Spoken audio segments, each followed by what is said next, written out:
मित्रांनो, सध्या महाराष्ट्रामध्ये एक वाद सुरू आहे. माननीय शरद पवार यांनी एक वक्तव्य केले, ज्याच्यावरून हा वाद सुरू आहे. पवार साहेबांचे म्हणणे आहे की वारकरी चळवळीमध्ये काही धर्मांध शक्ती घुसलेल्या आहेत. 60% घुसलेले आहेत आणि हा वारकरी चळवळीला एक धोका असल्याचे त्यांनी म्हटलेले आहे. याला उत्तर म्हणून देवेंद्र फडणवीसांनी सुरुवात केली. देवेंद्र फडणवीसांनी वारकरी चळवळीचा मक्ता जणू काही त्यांनाच आहे अशा आविर्भावामध्ये ते बोलू लागले. काही अक्रस्ताळे भाजपी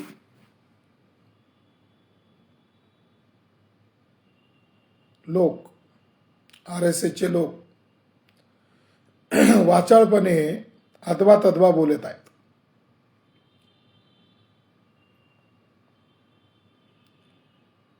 हा वाद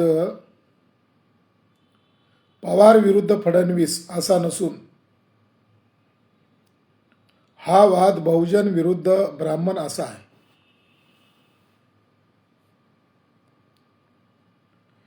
त्यामुळे या वादामध्ये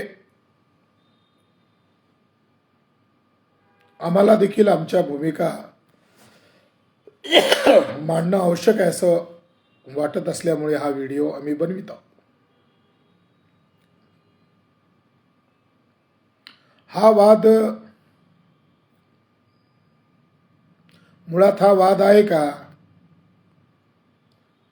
पवार साहेबांनी RSS BJPचे नाव देखील घेतले नाही. त्यांनी शब्द प्रयोग केला धर्मांध शक्ती.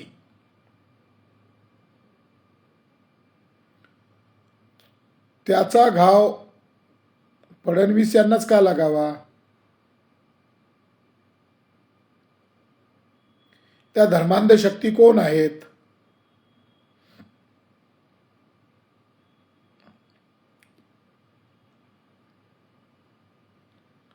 महाराष्ट्रामध्ये वारकरी चळवळीची जबाबदारी वारकरी लोकांनी काही देवेंद्र फडणवीस किंवा RSSचे प्रमुख मोहन भागवत यांना देण्यात आलेली नाहीये.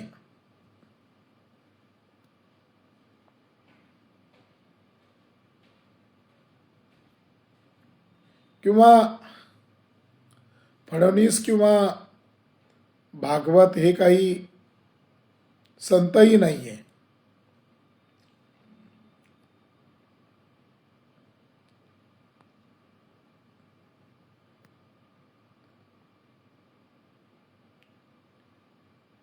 हा वाद तसा उशिरा सुरू झालेला आहे.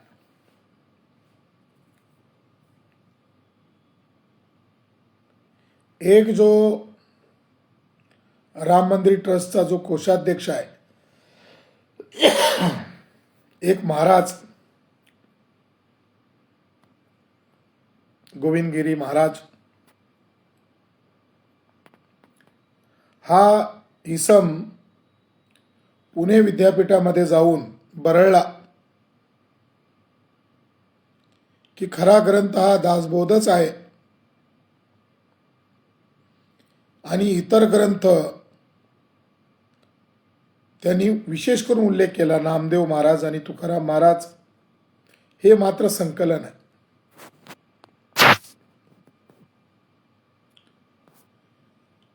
सावित्रीबाई फुले विद्यापीठामध्ये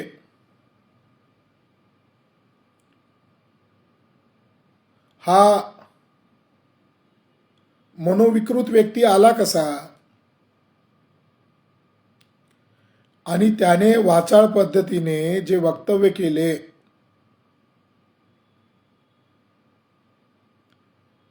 ते वक्तव्य तर महाराष्ट्रामध्ये दंगल घडवून आणण्याचं वक्तव्य होतं.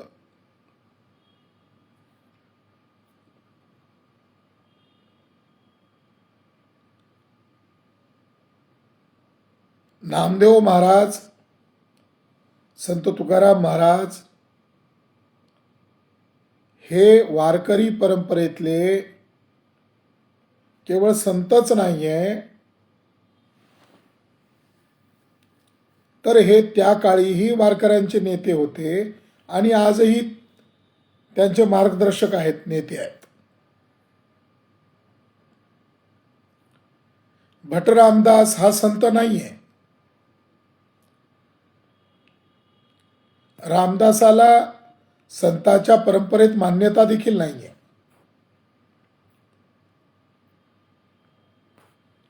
अलीकडे एका ब्राह्मणबाईने,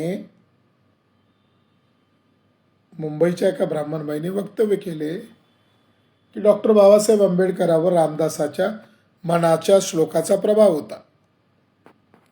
म्हणजे हे काही आपोआप चालू नाहीये, एक श्रृंखला चालू झाली होती आणि ती वन साइड चालू होती. नामदेव महाराजांचा अपमान केला, संत तुकारामांचा अपमान केला आणि डॉक्टर बाबासाहेब आंबेडकरांचा देखील अपमान केला. नंतर त्या बाईने माफी मागितली.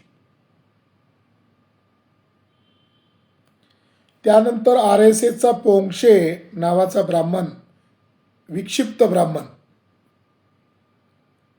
नेहमी करता त्याला चर्चेत राहायला आवडते, किंवा BJPच्या लोकांनी लोकांच्या महत्त्वपूर्ण मुद्द्यावरून लक्ष डायव्हर्ट करण्यासाठी पोंक्षेला ठेवलेला आहे.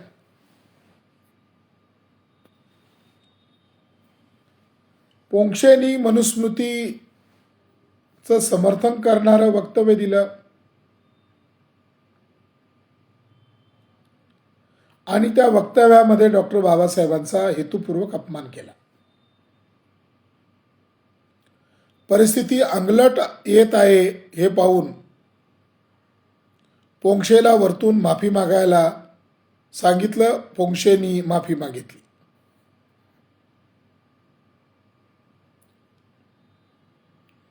दरम्यानच्या काळामध्ये त्र्यंबकेश्वरला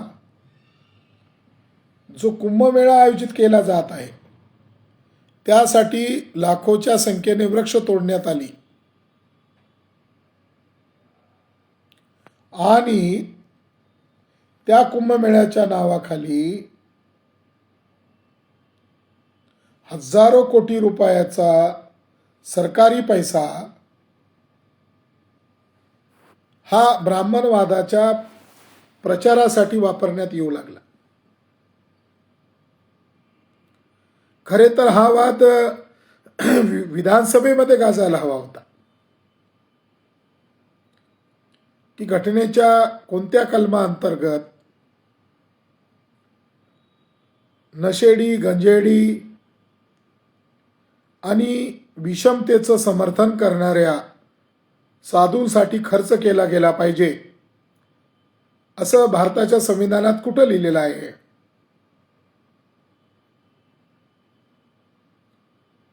उलट हैदराबादला डॉक्टर बाबासाहेब आंबेडकर एकदा गेले होते, कदाचित ती 1952 वर्ष आहे.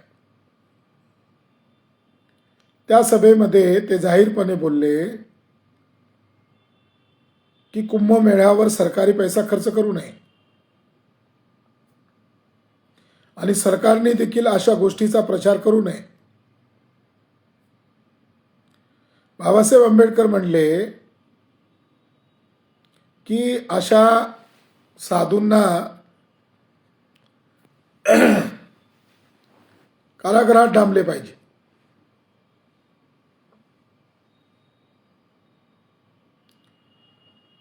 घटनाकारच अशा ब्राह्मणवादाच्या प्रचाराच्या गोष्टींच्या विरोधात होते. विधानसभेमध्ये हा वाद होऊ शकला नाही,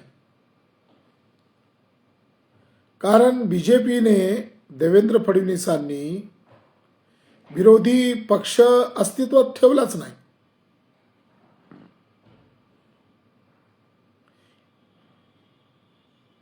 घाबरवून, दमदाटी करून आपल्या सोबत त्यांना उभे केलेलं आहे.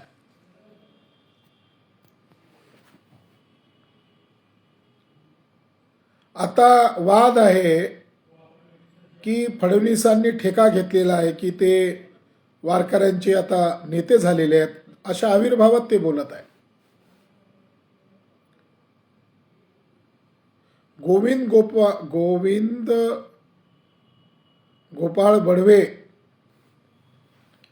गोपाळ बडवे नावाचा ब्राह्मण जेव्हा त्या पंढरपूरच्या मंदिरामध्ये मुतला होता, गोमुख कुंडामध्ये 2003 साली मुतला होता, त्यावेळेस देवेंद्र फडणवीस यांनी तोंड का उघडले नाही?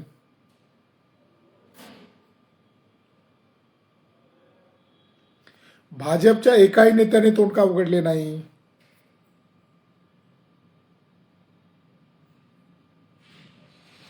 म्हणजे वारकरी चळवळ मोडीत काढण्याच्या धोरणाचा भाग म्हणून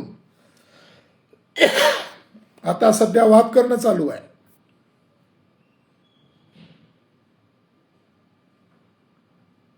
आणि सर्व संतांना तथाकथित हिंदुत्वाच्या पठडीत बसवण्याचा पराक्रम चालू आहे, उद्योग चालू आहे. पण प्रश्न असा आहे की गोपाळ बडवे नावाचा ब्राह्मण जेव्हा गोमुख कुंडात मुतला होता, कोर्टातून तो आरोप सिद्धही झाला होता, त्यावेळेस फडणवीस काय करत होते? फडणवीस प्रायोजित जी तोंड बडवे करणारी, चापलुसी करणारी, भांडणं लावणारी किंवा भांडणं झालं पाहिजे अशा पद्धतीने वागणारी जी मंडळी होती, त्यांनी त्यावेळेस थोबाड का उघडले नाही? हा प्रश्न आज उपस्थित होतो.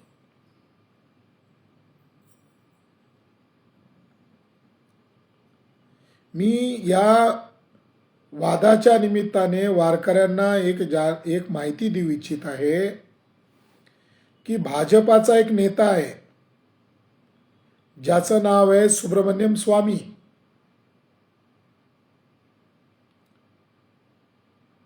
पूर्व राज्यपाल कोश्यारी यांच्या मदतीने काही कागदपत्र बनवण्यात आलेली आहे, बनावट कागदपत्रे, आणि त्याचा आधार घेऊन मुंबई हायकोर्टामध्ये एक याचिका सुब्रमण्यम स्वामीने दाखल केलेली आहे. आणि त्याचा हा दावा आहे की पंढरपूरचं मंदिर हे बडव्या ब्राह्मणांची खाजगी प्रॉपर्टी आहे, मालमत्ता आहे, आणि ती सरकारच्या ताब्यातून मुक्त झाली पाहिजे.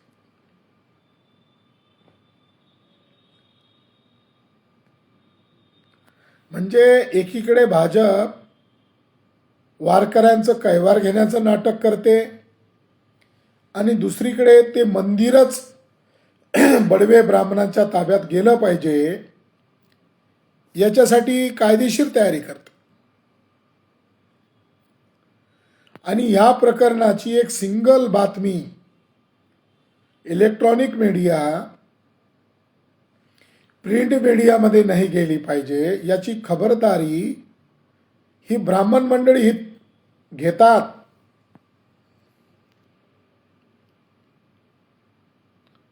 हा वाद जो सुरू केला आहे फडणवीसांनी, या वादाचा शेवट करायला हवा.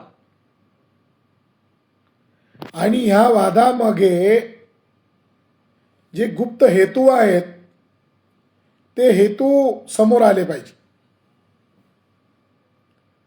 पंढरपूरचं मंदिर बडव्यांच्या ताब्यात देणारे भाजपचे नेते हे काय वारकऱ्यांची कैवारी आहेत?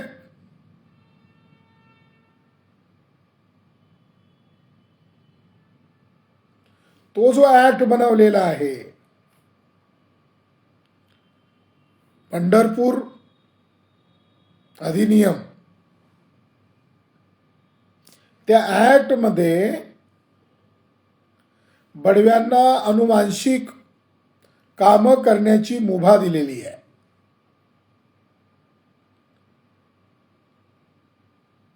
बडव्यांचा काय उद्योग असतो? बडव्यांचे पंढरपूरच्या मंदिरात काय काम आहे? पांडुरंगाला भेटण्यासाठी दलालाची आवश्यकता नाही आहे.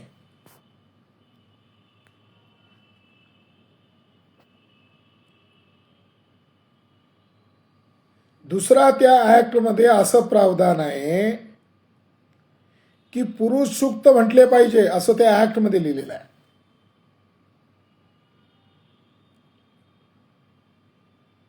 संत नामदेव आणि संत तुकाराम महाराज यांनी वेदाला नाकारले. तुकाराम महाराजांनी वेदावर घणाघाती हल्ले केले आहे. ब्राह्मणवादावर उघडपणे हल्ले केलेले आहेत.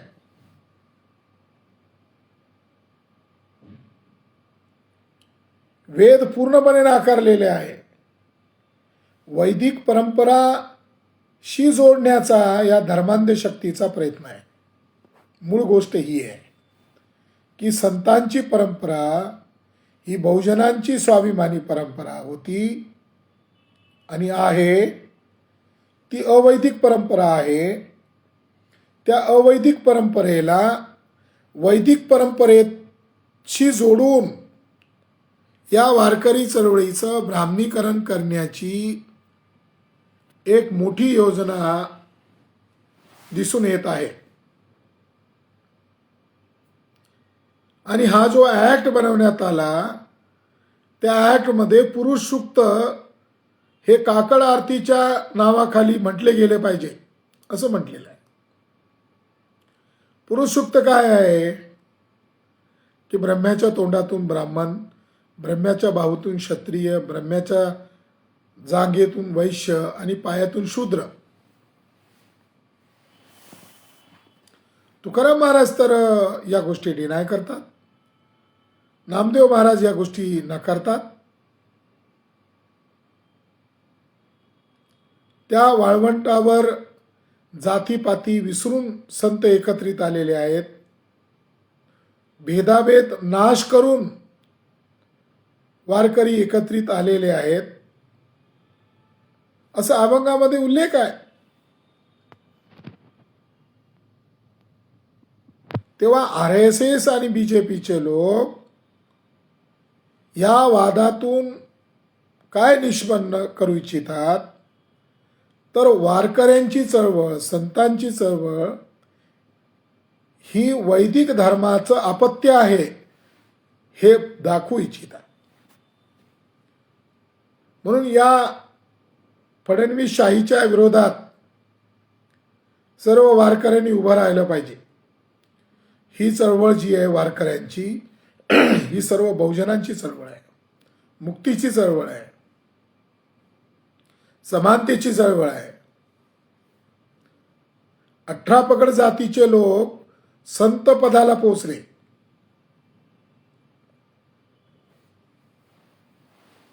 हे ब्राह्मणवादाच्या विरोधात भयंकर विद्रोह आहे.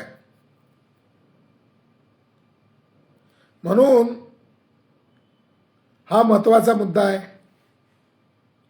की पंढरपूरचं मंदिर हे बडव्यांच्या ताब्यात नाही गेलं पाहिजे. आणि भाजपाच्या लोकांनी कुठल्या आधारावर मुंबई हायकोर्टात याचिका दाखल केलेली आहे आणि याचिका दाखल केली असताना त्याची साधी बातमी सुद्धा वृत्तपत्रामध्ये आणि टीव्ही चॅनलमध्ये येऊ देत नाहीये. पंढरपूरमध्ये बडव्यांच्या ताब्यात पांडुरंग गेले नाही पाहिजे.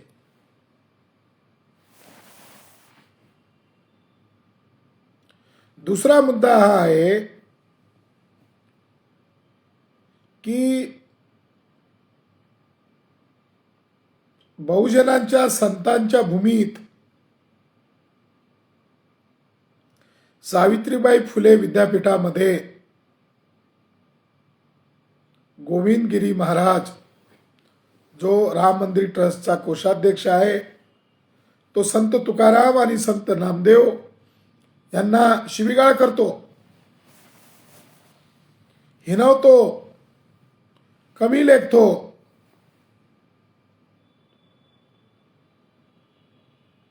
याचा अर्थ महाराष्ट्रातला वारकरी हे सगळं सहन करतोय असं नाही. तुकाराम महाराजांच्याच भाषेत सांगायचं झालं तर, भले तरी देऊ गांडीची लंगोटी, नाठाळाच्या माती हनु काठी, हा संत तुकाराम महाराजांचा उपदेश वारकरी पाळू शकतात. वारकऱ्यांचं जनजागरण करणं अत्यंत गरजेचं आहे. रानडे नावाचे जे न्यायाधीश होते ब्राह्मण, जस्टिस रानडे, यांनी महाराष्ट्राच्या संत चळवळीबद्दल इनडायरेक्टली असं भाष्य केलेलं आहे की बहुजनांची ही चळवळ आहे ती बहुजनांच्या द्वारे चालविली जाते आणि ब्राह्मण त्याचं नेतृत्व करत नाही, ही खंत रानडेंनी व्यक्त केलेली.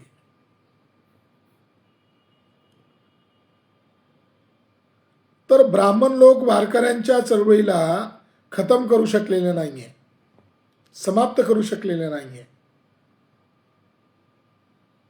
परंतु फडणवीस यांच्या वक्तव्यातून आणि त्यांनी पुढे केलेल्या लोकांच्या भाषेवरून, ती भाषा गुंडांची भाषा आहे, वाचाळवीरांची भाषा, काही तत्वज्ञानी लोकांची भाषा नाही आहे, थर्ड क्लास लेवलची भाषा ही काही संतांच्या चळवळीत बसणारी नाही आहे. तर त्यांचा जो गुप्त हेतू आहे ह्या वादामागे, तो हेतू महाराष्ट्रामध्ये त्र्यंबकेश्वरला जो कुंभमेळा होऊ घातला आहे त्याच्या औचित्याने, त्याच्या अनुषंगाने ते वारकरी चळवळीला हायजॅक करू इच्छितात, वारकरी चळवळीचं ब्राह्मणायझेशन करू इच्छितात. हा त्यामागचा एक इंगित हेतू आहे.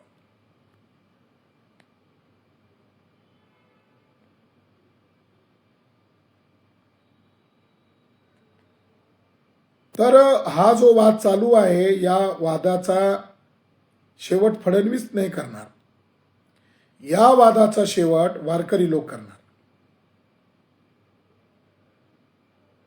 धन्यवाद.